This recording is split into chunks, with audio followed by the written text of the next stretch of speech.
and welcome to tonight's Green Living Seminar presentation. I'm Elena Traster, a professor in the Environmental Studies Department here at MCLA. This semester's Green Living Seminar is organized around the theme Capitalism and the Environment. All of these presentations are free and open to the public. They take place on Wednesdays at 5:30 here in the Center for Science and Innovation, room 121. You can find the schedule and links to recordings of prior presentations at www.mcla.edu/greenliving, one word. Quick announcement about next week's presentation. We hope you'll also come back next week, Wednesday, February 15th. We have Eric Miller, who's the director of the Ecological Footprint Initiative at York University, presenting a lecture titled GDP is Gross, Well-Being is Better. Today's presentation on Doughnut Economics will be given by Della Duncan. She's a Renegade Economist and host of the Upstream Podcast and a co-founder of the California Doughnut Economics Coalition. Thank you so much for joining us via Zoom today. All right. Thank you so much. Good to be with you all. And what a delicious topic, capitalism and the environment. So I'm really happy to be with you and share a little bit about Doughnut Economics by way of weaving in with your theme. So as Dr. Tracer mentioned, I'm Della Duncan, zooming in from San Francisco, California. Good to be with you all. I saw the snow there in the background, hoping you all are happy and well.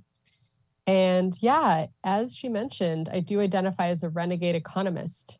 And that frame actually comes from Kate Raworth, who's the founder of Doughnut Economics. So she was called a renegade economist. So I said, I love that frame. I'm going to adopt that as well. So I've taken that on. And the reason I became a renegade economist is because growing up in San Francisco, California, I was feeling a lot of heartbreak for rising inequality, homelessness, and economic precarity that many people were experiencing. So I decided to go on a journey upstream to the root causes of economics. What is it about what we're taught about who we are as humans, our relationship with the natural world, our relationship with each other, what's important, what's progress, what's development, what's wealth. And to explore the themes there have led me on a very different journey than what is usually taught in mainstream economics. So that's a little about why a renegade economist feels like the appropriate title. And as Dr. Tracer mentioned, one of the elements in my livelihood garden, one of the plants in my livelihood garden, is being a co-founder for the California Doughnut Economics Coalition. So we are actualizing and working on doughnut economics in the place being the state of California. And on this journey of going upstream to look at our current economic system and why it's not providing us with health and happiness and well-being, I've come across a lot of really inspiring folks, including Kate Raworth. But one I want to mention is a woman named Danella Meadows. Danella Meadows was a systems theorist, and she offered what are the ways that we can change a system, like an economy, at any level, a city level, like North Adams, Massachusetts, or the state of California, or the country of the United States, or globally. So how can we change a system like an economy? And she offered in a famous essay called Leverage Points, Places to Intervene in a System.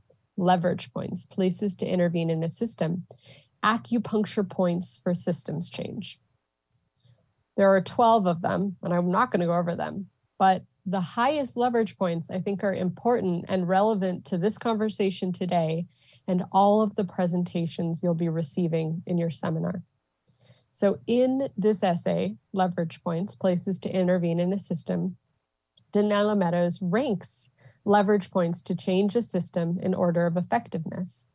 And she says that things like changing the numbers, fiddling with the numbers, does not actually fundamentally change the system. Like if we cared about housing folks and we changed the affordable housing units in North Adams, Massachusetts from 200 affordable housing units to 400, that would make a difference for those 200 people, but it wouldn't fundamentally change the system. So that would be on the lower level of leverage points.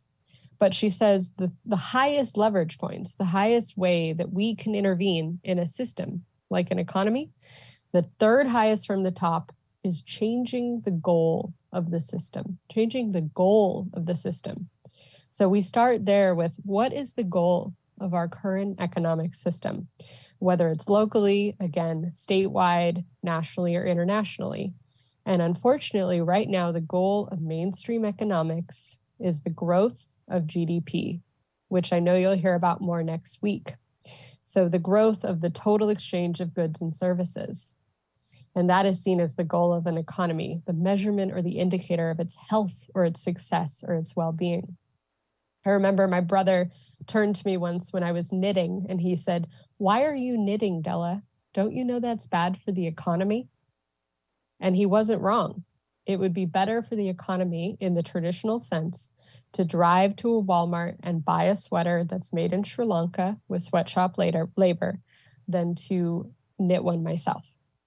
So that's kind of an indication of what are we looking at? What's the goal of our economy and a little bit of the problem with it.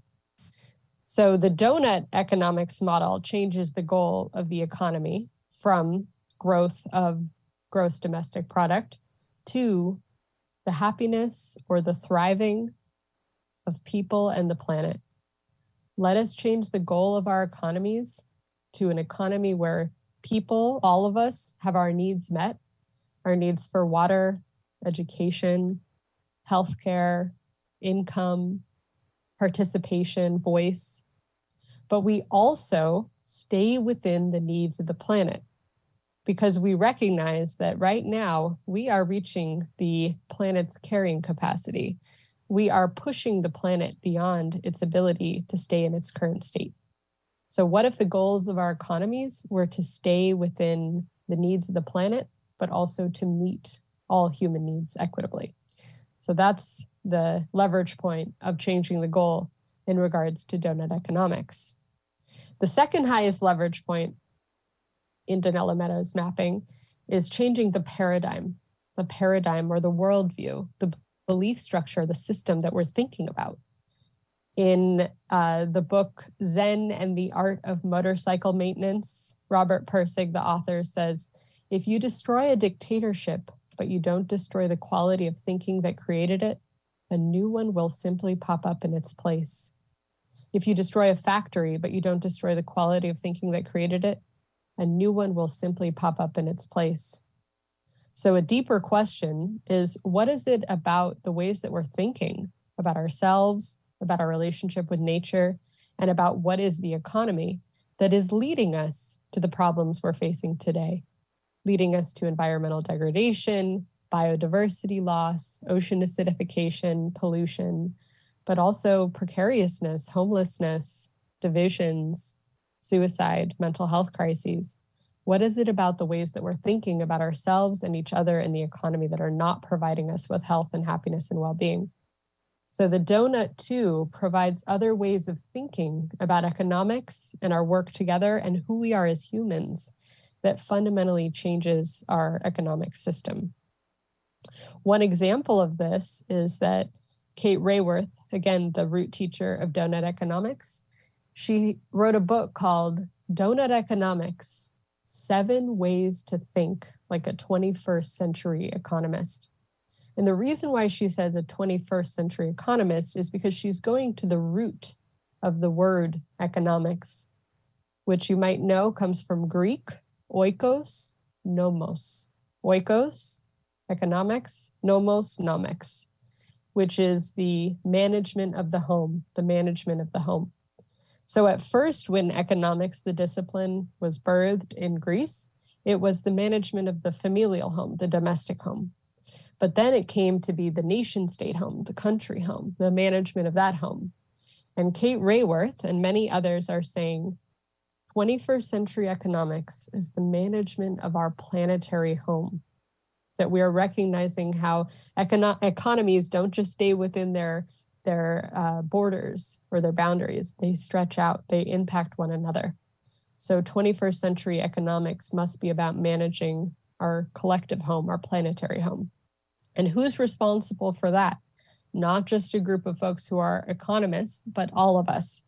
So one way of rethinking economics, one paradigm shift at this second leverage point, is seeing all of ourselves, all of us, as part of economic systems change and part of co-creating the economy. And also that the purpose of the economy should not just be our individual locations, but the health and well-being of all people on the planet and of all the ecological systems and natural beings of our planet. The last highest leverage point, in case you're curious, the number one at the top is transcending paradigms. Transcending paradigms. And Danella Meadows offers that because she says, let us not hold that our new paradigm or worldview is absolute or the truth with a capital T. Let us not proselytize or convert or be dogmatic in our thinking, but let us hold it lightly. So the last one I think is beautiful because it says the donut is the offering right now to you all, and yet there's going to be many other offerings in your seminar. And I hope that you may hold them all lightly and find which are the ones that are helpful for where you are and the communities that you're in and the systems change that you want to be a part of. So I come offering the donut, but not seeing it as the truth with a capital T or the absolute solution. So I'm encouraging you to challenge it, question it, interrogate it, etc. So what is the donut? Let's dive into that. I'm going to share a screen so you can see it a little bit in action.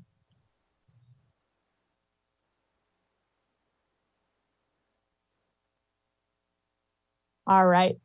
So first, I just wanted to show you Kate because I mentioned her. So Kate Raworth, again, is the main person behind Doughnut Economics. Although now there's quite a team. There's quite a team of folks who are offering the donut. But Kate Raworth, the Renegade Economist title that I mentioned, she's described as a renegade economist.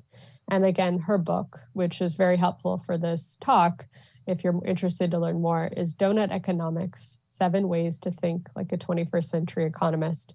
So just want to presence her and just express some gratitude for her leadership in this field. So this right here is the donut. When I say the donut, when we talk about Doughnut Economics, this may be the image that comes to mind. And one thing that I love about Kate Raworth, she sometimes asks groups, she says, when you think about economics, what's the first image or model that comes to your mind? And many folks say the supply and demand curve. And that's quite normal. People think of that supply and demand and where they crisscross. So one of her intentions is to think in pictures, that pictures are very convincing and very helpful. So she's offering us a different image besides the supply and demand curve, the donut. So she wants images and visuals to really tell the story. So this is the visual of the donut, but we're going to break it up a little bit to make more sense of it because it looks like a lot right now. So first we're going to start with the donut hole. So this would be the part of the donut that doesn't have anything in it.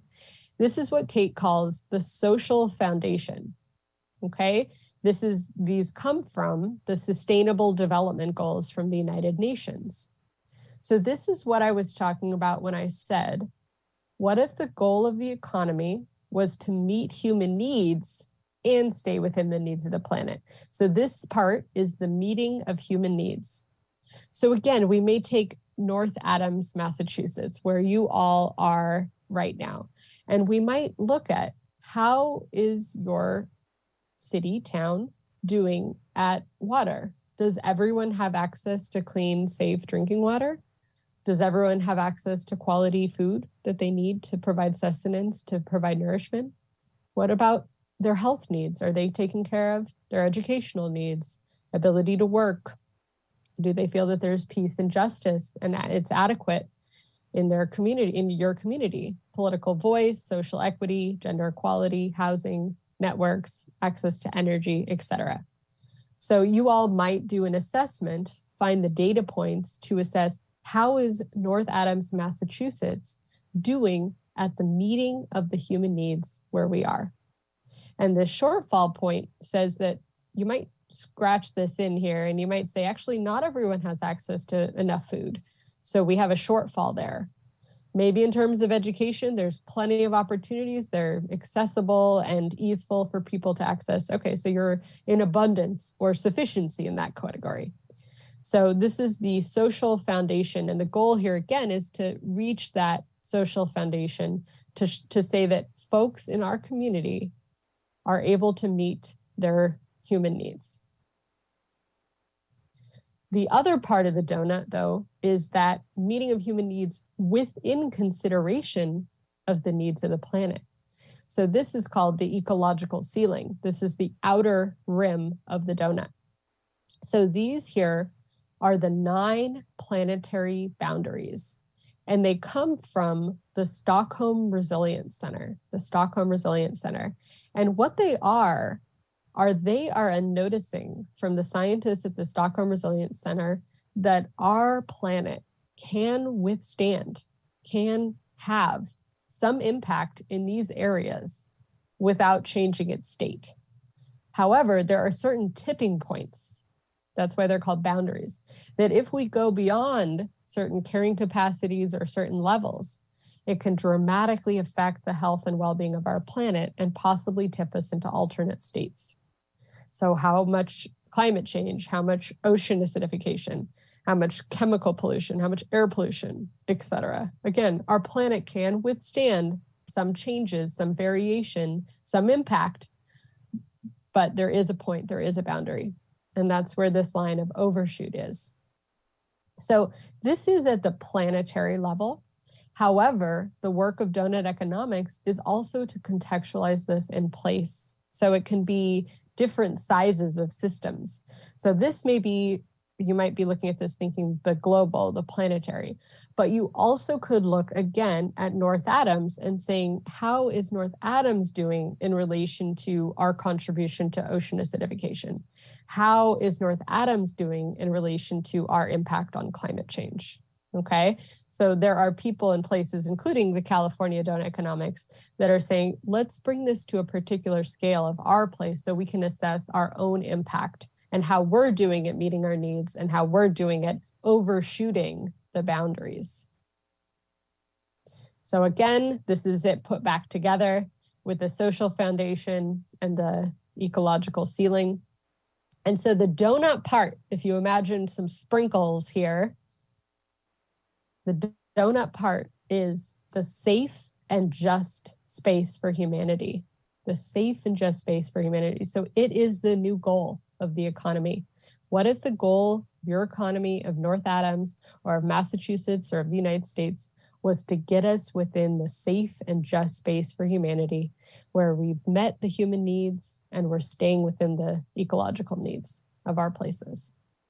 How do we do that? Kate says right here, is through a regenerative and distributive economy. Because the donut is really a measurement tool. And one of my mentors, Dr. Havan To, who's the head of the Gross National Happiness Center in Bhutan, which is another measurement tool, he reminds me, and I think about him in my head, he says, we are attentive to what we measure. We are attentive to what we measure. So if we measure profit or GDP, then that's what we're attentive to. That's what we're looking at. But what if we were attentive to this? What if we were attentive to the meeting of human needs and staying within the needs of the planet? And again, how we do that, how we get within this donut, is through a regenerative and distributive economy. So this is the model that Kate created that does the assessment of us globally. Okay, so this is based on, again, the United Nations for the inner and the Stockholm Resilience Center for the outer. So she took those data points and she assessed that actually, yeah, we still have room to grow, so to speak, in everyone in the planet having access to food, water, energy, networks, housing, gender equality, etc. Where you see a double, like right here for gender equality, is where there may be more than one data point. So that's what that means. But you see there's many places where we're falling under. And then there's several places where we're falling over, such as nitrogen and phosphorus loading, climate change, land conversion, and biodiversity loss. We're way overshooting our planet's carrying capacity. So again, what if the goal of the global economy were to right these wrongs, to get us so that we're meeting the human needs, but we're also staying within the needs of the planet? Another attribute to this, because you might be thinking, okay, if we looked at North Adams, or what I'm doing looking at California, how does that relate beyond its boundaries, its walls? So I love these 4 lenses. I'm just going to bring this in, that we like to think about at the California Doughnut Economics, and that other place-based projects are also doing. So what would it mean? This is the local part. So what would it mean for the people of North Adams, Massachusetts to thrive? That's another way of framing that inner circle. And in the ecological, what would it mean for the city of North Adams, Massachusetts to thrive within its natural habitat? But then to recognize again the nested systems and the fact that we are thinking about economics in the 21st century, meaning the systems are all interconnected. What would it mean for the city of North Adams to respect the well-being of people worldwide? And what would it mean for the city of North Adams to respect the health of the whole planet? So just to add a little bit more of dynamicism and complexity here of the other questions that you explore when you look at doughnut economics in a place. So the next couple slides are the doughnut principles of practice, because it is the shape, the doughnut, but there's also these agreements of how to work together, how the Doughnut Economics Coalition in California works together, but how other communities around the world are also working together. So it's kind of practices that unite the movement as a whole. So the first is to embrace the 21st century goal. So that is the doughnut, right? So we start there. So aim to meet the needs of all people within the means of the planet. And we seek to organize our organization's purpose, networks, and governance, ownership, and finance with that goal. Okay, so we agree to that. Secondly, we agree to see the bigger picture, to recognize the potential roles of the household, the commons, the market, and the states. Okay, so this is to, again, expand that view of economics to include all the actors, all the parts of who's in the economy, and how can we all zoom out and see ourselves as part of contributing to this 21st century goal.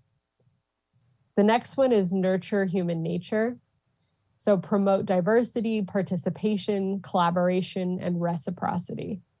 So this is about how we agree to work together. So for the Doughnut Economics Coalition of California, we're a horizontal organization.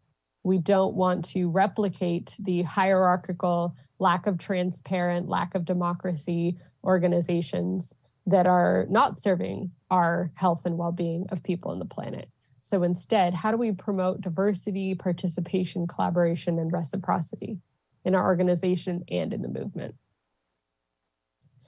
Thinking in systems. So how do we think in systems? Again, that nested systems piece that I mentioned. Again, Danella Meadows, the leverage points of thinking in systems. So thinking in systems to experiment, to learn, to adapt, to evolve, and to aim for continuous improvement, to be alert to dynamic effects, feedback loops, and tipping points. So systems thinking is a practice and a tool that we utilize in Doughnut Economics and again, in all of our work. Be distributive. Work in the spirit of open design. Share the value created with all who created it. Be aware of power and seek to redistribute it to improve equity amongst stakeholders. So again, I said we're a horizontal governance model. So how do we do that in our own organization, our own coalition, but also how do we do that in the economy? How do we seek to distribute? Be regenerative. So aim to work with and within the cycles of the living world. Be a sharer, a repairer, a regenerator, a steward. Reduce travel, minimize flights, and be climate and energy smart.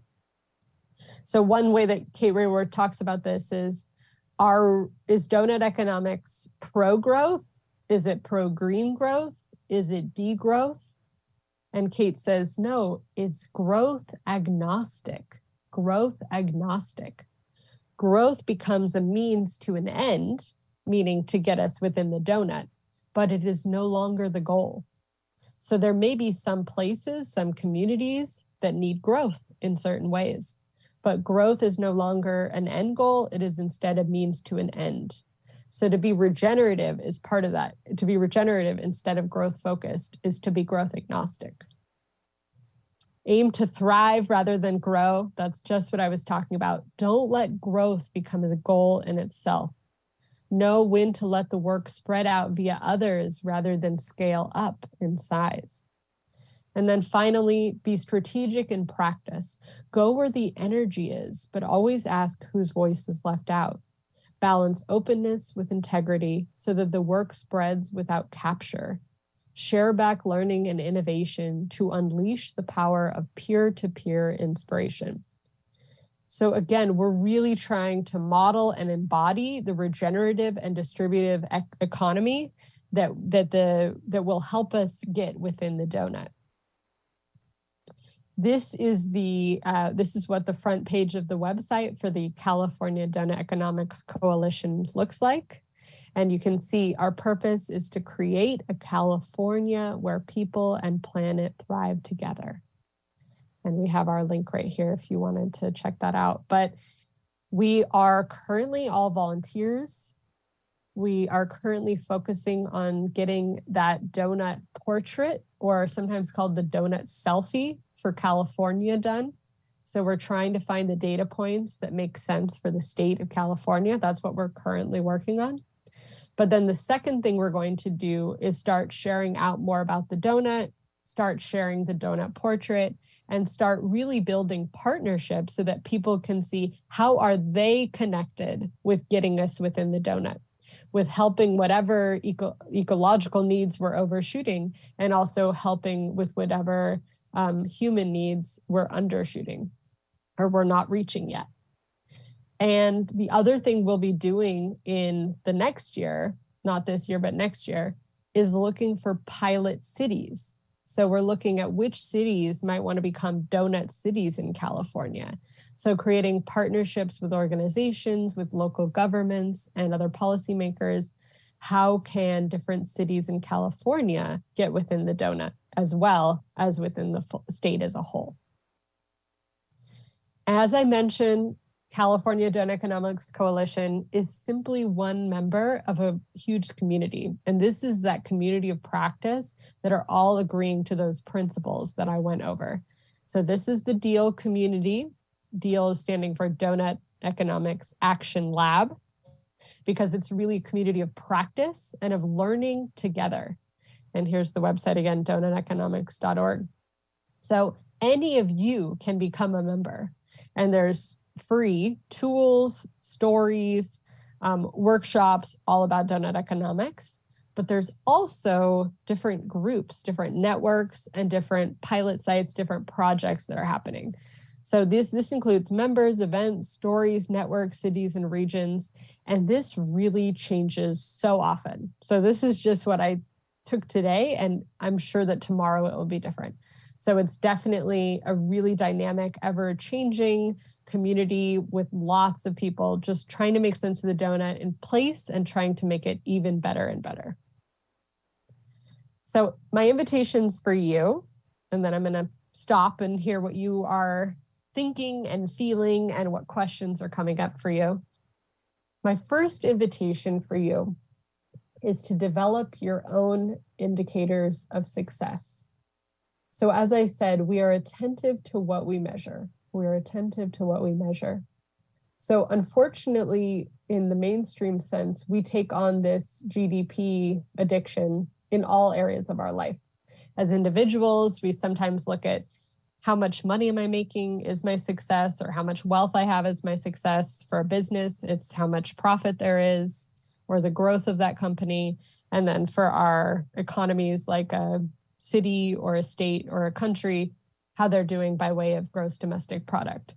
So what if we were to rethink and create our own indicators of success on all those levels? So the donut is there for that larger, bigger picture.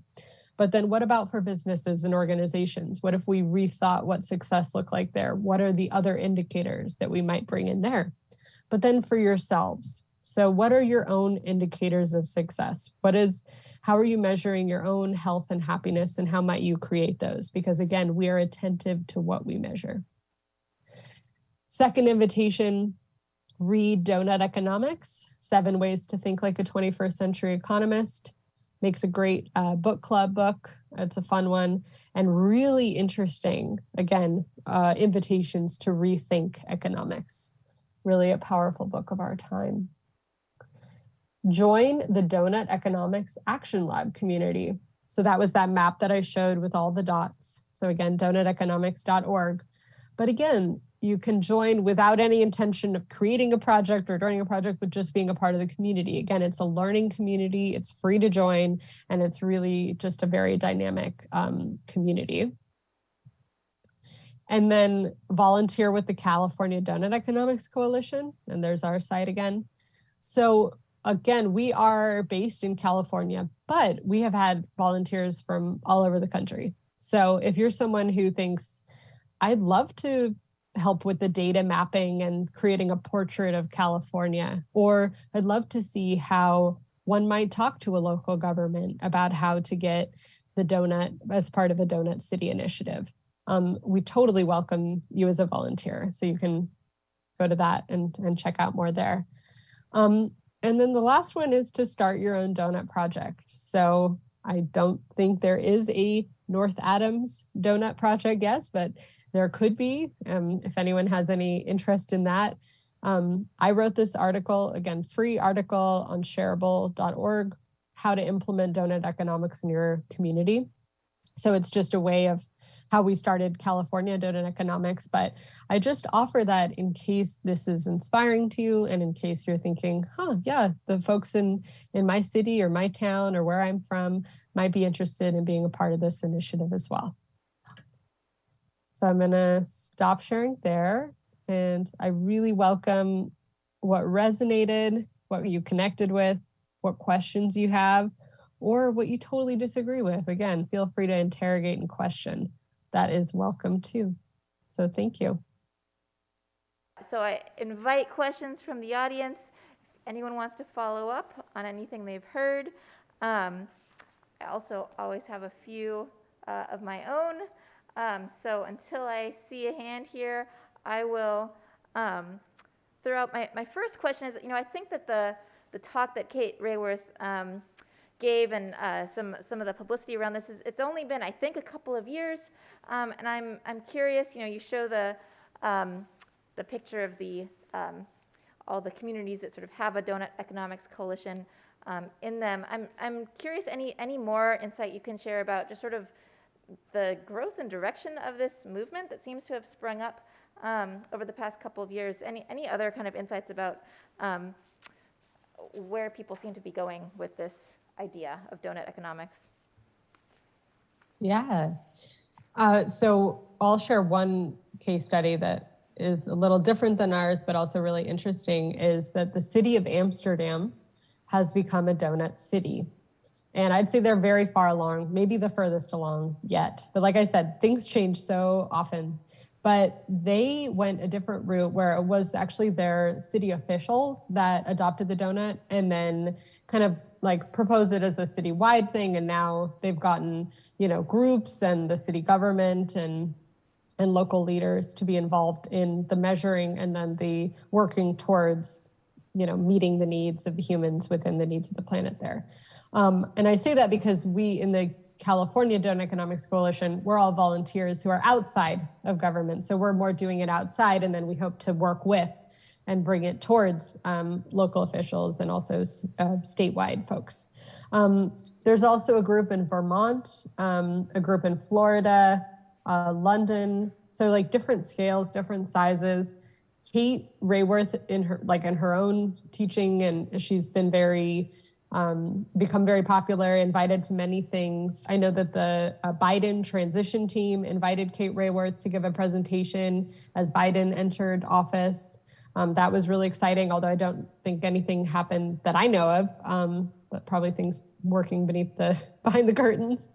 And then there's also been some interesting remakes or, reiterations of the donut. I would encourage folks to look up the Maori donut from New Zealand, the indigenous folks there, who redid the donut with nature being in the center and the humans being on the outside. So I just give that as one example of, I think that's a beautiful praise of the donut when folks really take it and make sense of it and make it their own. And I think in general, I should also say that the donut is part of a larger movement of changing the goal, which I know you all will cover in your seminar. But with the well-being economy movement, gross national happiness, and all of that. So I love the ways that different places and different people contextualize things like the donut in their own stories and lived experiences in the history and culture of place. So right now, the donut has diversity, but it also has some unity and in the community of practice guidelines that I mentioned. But yes, I would say very popular, growing in popularity. People who read the book are very enthusiastic about it. And Kate's team has so many animations and TED Talks. So it's a very fun and engaging learning experience and practice experience that many people around the world are loving. Very interesting. Thank you. Great, Connor. Yeah. So is the end goal kind of to implement this worldwide or at least nationally? And how would we kind of go about doing that? All right, so is the end goal to implement this worldwide or at least nationally, and how do we go about doing that? I would say the end goal would be to meet all human needs by way of the social foundation metrics that I offered and stay within the needs of the planet. I would say that's the end goal. And the donut is simply a tool or strategy to get there. And so again, I'd say if there are people in places who are creating something similar in their own way, but getting to that same goal, Doughnut Economics would see partnership and collaboration and that overall umbrella of well-being economics or post-growth economics. More generally, they would see that all as connected. And yet, to your other point, which is great though, is like, what's the way to get Doughnut Economics going? I have found, like I said, there's groups in cities, there's us in the state, there's Vermont in the state, there's the Florida state, and then there's also countries. And I would say there's so much variety of the size of places and also who we may know or how change happens in these places that I would say whatever direction that takes is awesome. So if we created cities, and I know folks have said cities are a great place for change, and mayors hold a lot of ability to make change and can be really inspiring, maybe that's a leverage point. If it's the states, that could be a leverage point. But I do think ultimately the general shift is exactly what you're doing in your seminar, rethinking growth, rethinking GDP, and saying what would support us in actually meeting the human needs and staying within the planetary boundaries. Thank you. Andrew.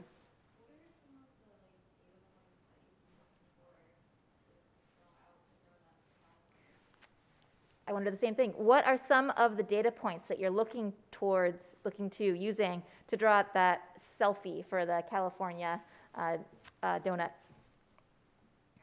Yeah. So again, the original offering from Kate was at the global level, right? So we had the United Nations Sustainable Development Goals and the Stockholm Resilience Center Planetary Boundaries. So it is actually a very creative process to try to do this for a state like California or anything smaller, like a city, a state, a town.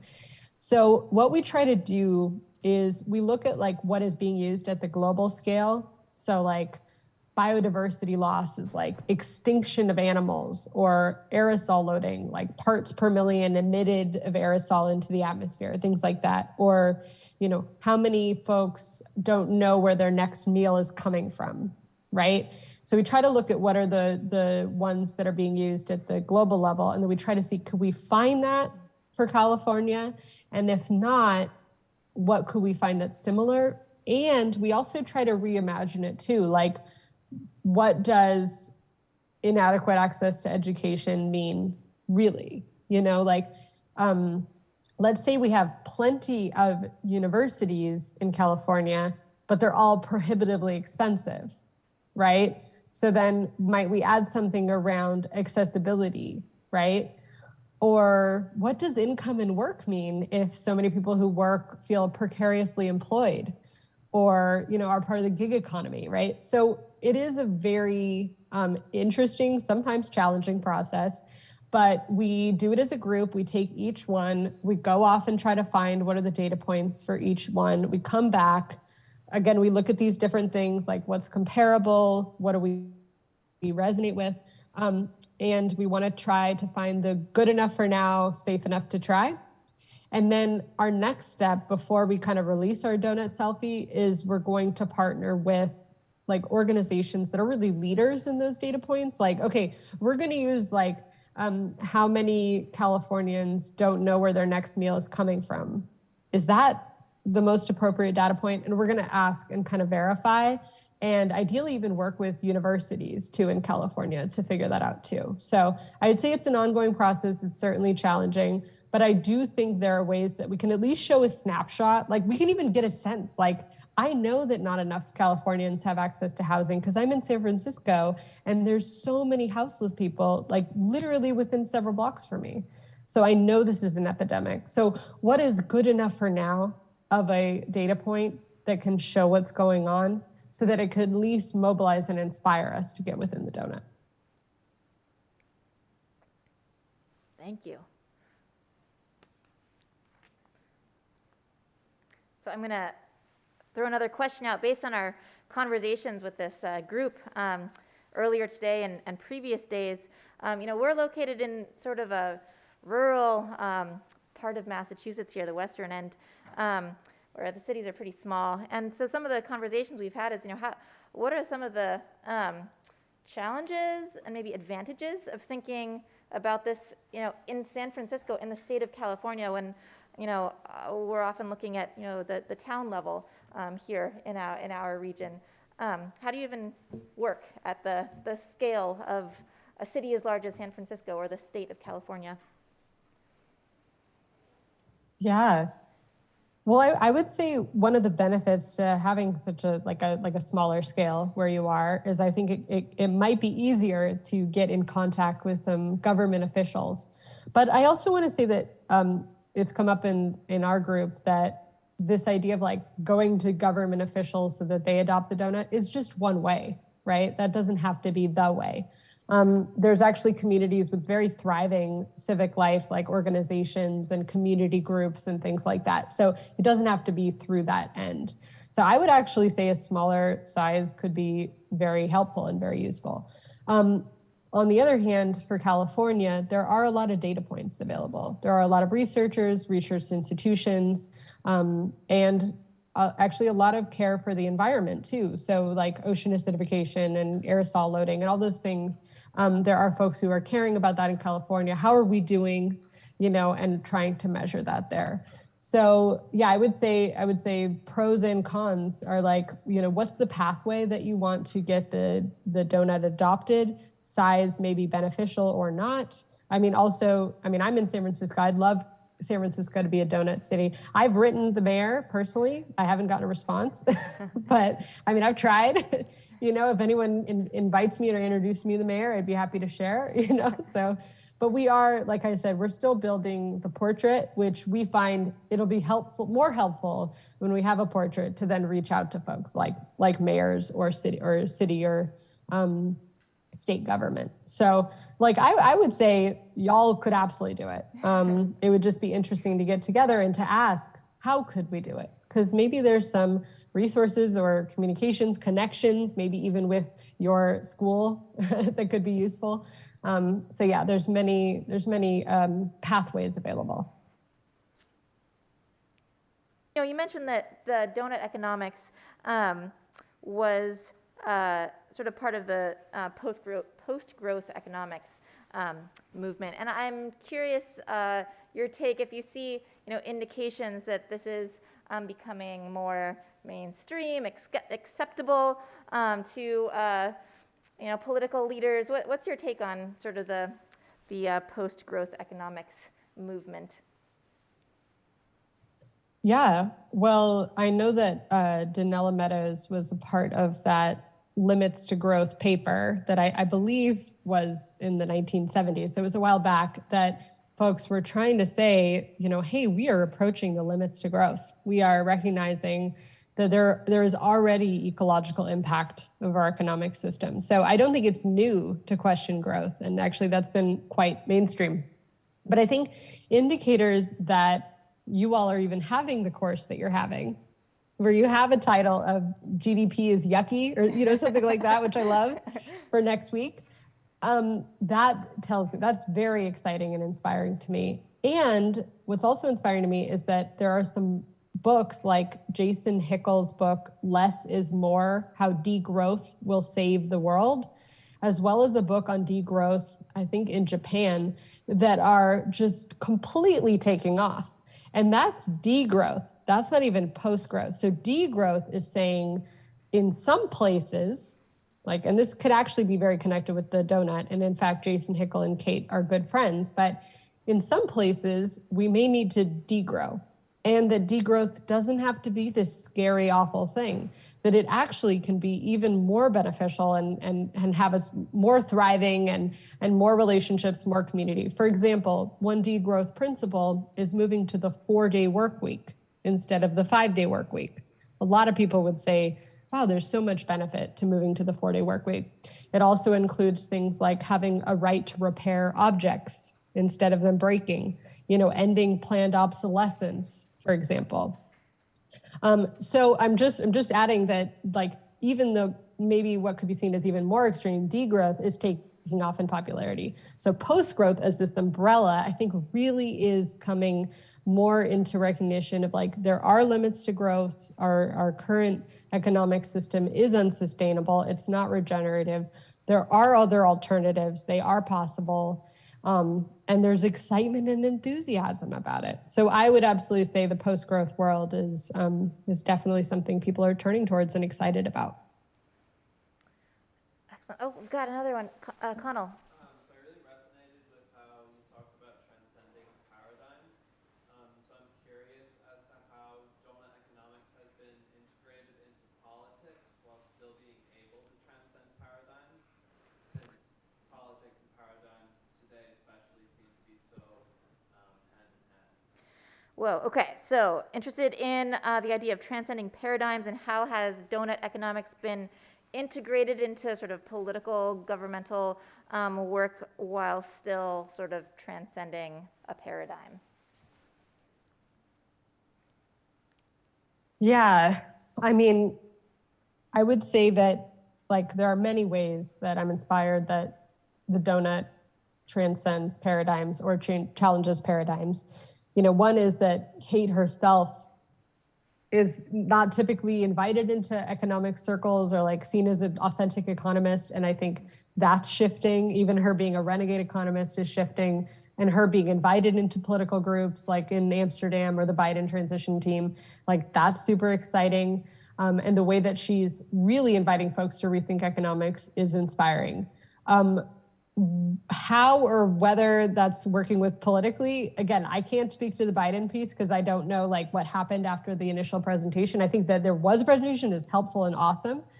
But in Amsterdam, which is the only classic governmental piece that I can mention, I would say they felt very enthusiastic about it, and they read the book and came together and, what is the purpose of government? What is the purpose of their work together? I think they resonated with the idea of meeting the human needs within the planetary boundaries. And I actually think if we can look in a lot of government languaging and rhetoric, we can often find things that affect that, take care of the people in the community and also take care of the nature, the ecosystem that's a part of. So I think it actually does start to resonate with the deeper level. And I'm feeling reminded, Christian Felber, he's in that bigger movement that I talked about. He talks about to build an economy for the common good. And what he does is he goes into constitutions and government documents around the world and found that many governments around the world say they're for the common good. That's actually a pretty normal thing. And so then he took that frame, common good, and said, I'm going to create a metrics for an economy for the common good. And it's very similar to the donut.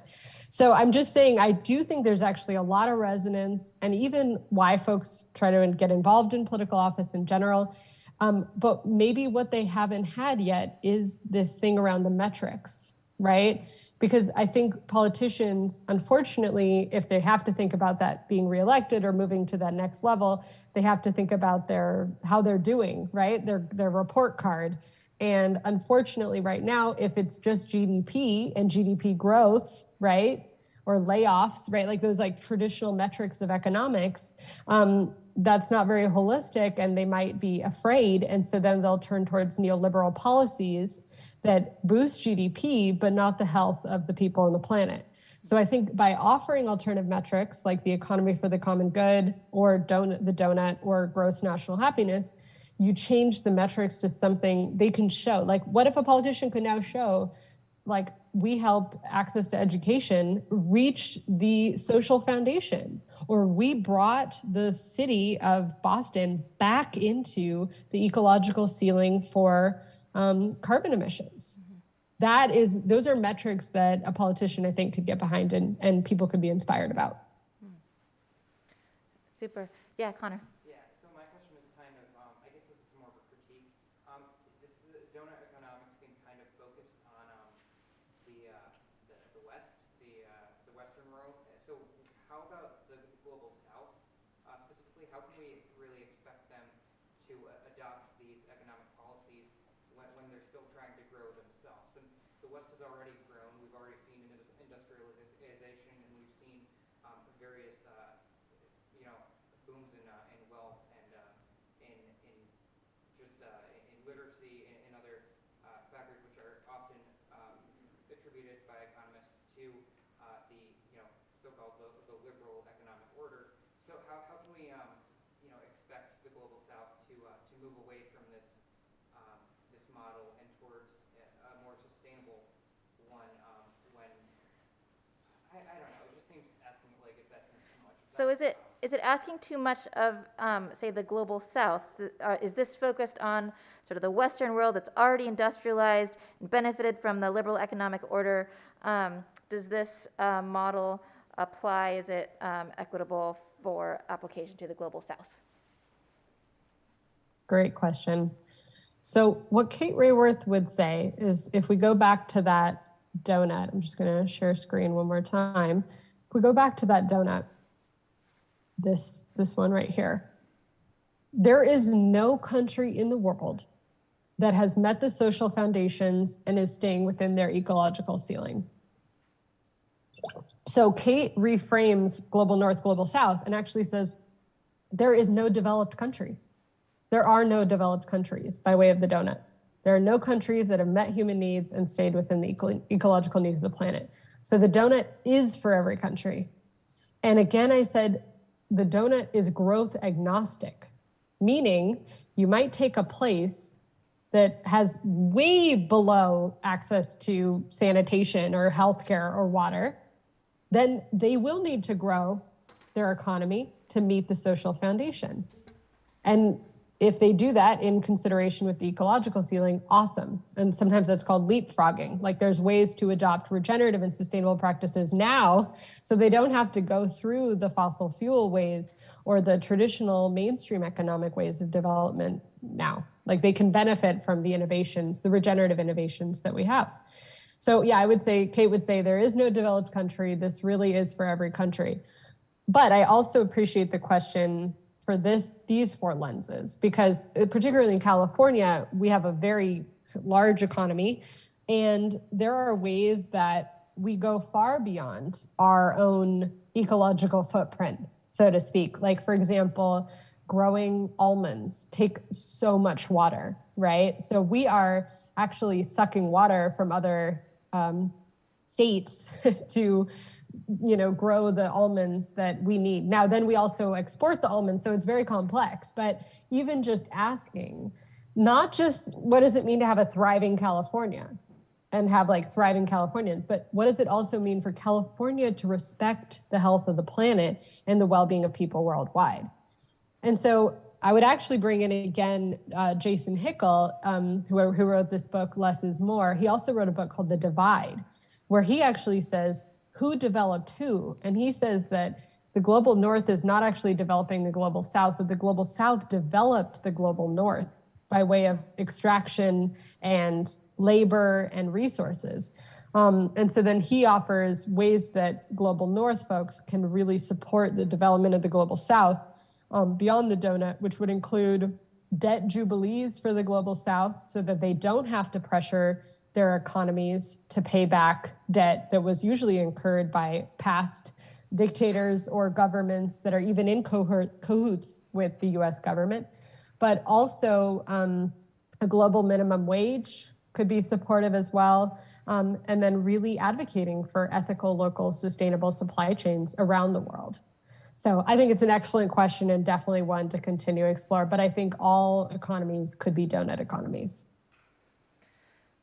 Wonderful. So we have come to the end. I want to thank you, Della, for an inspiring and thought-provoking hour that you've spent with us. I really appreciate it.